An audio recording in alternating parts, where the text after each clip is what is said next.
DCB മീഡിയയുടെ പുതിയൊരു വീഡിയോയിലേക്ക് സ്വാഗതം. ഇന്ന് ജൂലൈ 7 ചൊവ്വ. ഇന്നും തുടർന്ന് വരുന്ന ദിവസങ്ങളിലും നിങ്ങൾ അറിഞ്ഞിരിക്കേണ്ട പ്രധാനപ്പെട്ട വാർത്താ അപ്ഡേറ്റുകളാണ് ഷെയർ ചെയ്യുന്നത്. ചാനൽ ആദ്യമായി കാണുന്നവർ സബ്സ്ക്രൈബ് ചെയ്യുക. വീഡിയോ ഇഷ്ടമായാൽ ലൈക്ക് ചെയ്യുക. ഫേസ്ബുക്കിൽ കാണുന്നവർ പേജ് ഫോളോ കൂടി ചെയ്യുക. ആദ്യത്തെ അറിയിപ്പ്, സംസ്ഥാനത്തിൻ്റെ വടക്കൻ ജില്ലകളിൽ ഇന്ന് ശക്തമായ മഴയ്ക്ക് സാധ്യതയുണ്ടെന്ന് കേന്ദ്ര കാലാവസ്ഥാ വകുപ്പ് അറിയിച്ചിരിക്കുകയാണ്. ഇതിൻ്റെ ഭാഗമായി മലപ്പുറം, കോഴിക്കോട്, വയനാട്, കണ്ണൂർ, കാസർഗോഡ് ജില്ലകളിൽ യെല്ലോ അലർട്ട് പ്രഖ്യാപിച്ചിട്ടുണ്ട്. നാളെയും മഴ തുടരുമെന്ന മുന്നറിയിപ്പിനെ തുടർന്ന് ആലപ്പുഴ, കോട്ടയം, എറണാകുളം, കോഴിക്കോട്, കണ്ണൂർ, കാസർഗോഡ് ജില്ലകളിൽ യെല്ലോ അലർട്ട് പ്രഖ്യാപിച്ചിട്ടുണ്ട്. അടുത്ത അറിയിപ്പ്, സംസ്ഥാനത്ത് സ്വർണ്ണവില വീണ്ടും കുറഞ്ഞിരിക്കുകയാണ്. പവന് 125 രൂപയാണ് കുറഞ്ഞത്.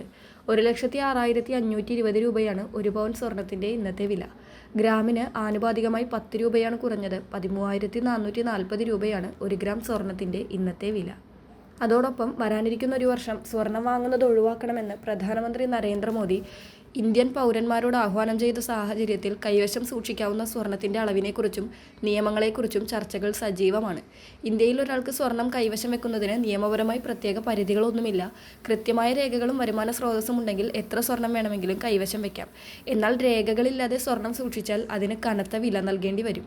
ഈ കണക്കുകൾ ഇങ്ങനെയാണ്. വിവാഹിതരായ സ്ത്രീകൾക്ക് 500 ഗ്രാമും അവിവാഹിതരായ സ്ത്രീകൾക്ക് 250 ഗ്രാമും വിവാഹിതരോ അവിവാഹിതരോ ആയ പുരുഷന്മാർക്ക് 100 ഗ്രാം സ്വർണവുമാണ് സൂക്ഷിക്കാൻ സാധിക്കുക. അടുത്ത അറിയിപ്പ്, KSEB 2027 ഏപ്രിൽ 1 മുതൽ പ്രാബല്യത്തിൽ വരുന്ന പുതിയ താരിഫ് പരിഷ്കരണത്തിനായുള്ള പ്രാഥമിക നടപടികൾ ആരംഭിച്ചിരിക്കുകയാണ്.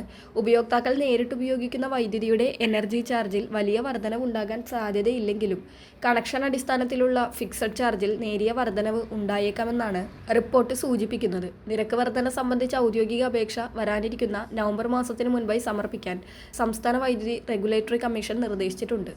അടുത്ത അറിയിപ്പ്, കേരള സാമൂഹ്യ സുരക്ഷാ മിഷൻ നടപ്പിലാക്കുന്ന ആശ്വാസകിരണം പദ്ധതിയിലേക്ക് പുതിയ അപേക്ഷകൾ ക്ഷണിച്ചിട്ടുണ്ട്.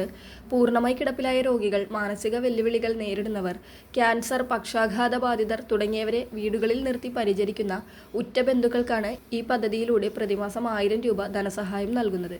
അപേക്ഷകരുടെ കുടുംബ വാർഷിക വരുമാനം 1 ലക്ഷം രൂപയിൽ താഴെ ആയിരിക്കണം. പൂരിപ്പിച്ച അപേക്ഷകൾ ആവശ്യമായ രേഖകൾ സഹിതം ശിശുവികസന പദ്ധതി ഓഫീസിലോ അങ്കണവാടികൾ വഴിയോ സമർപ്പിക്കാവുന്നതാണ്. ഗുണഭോക്താക്കൾക്ക് നിലവിൽ മറ്റ് ക്ഷേമ പെൻഷനുകൾക്ക് പുറമെയാണ് ഈയൊരു തുക ലഭ്യമാവുക. ഈ ധനസഹായം ലഭിക്കുന്നത് രോഗിയുടെ അക്കൗണ്ടിലേക്കല്ല, മറിച്ച് അവരെ പരിചരിക്കുന്ന ആളുടെ ബാങ്ക് അക്കൗണ്ടിലേക്കാണ്. വളരെ പ്രധാനപ്പെട്ട ഈ വാർത്താ അപ്ഡേറ്റുകൾ മറ്റുള്ളവർക്ക് കൂടി ഷെയർ ചെയ്യുക.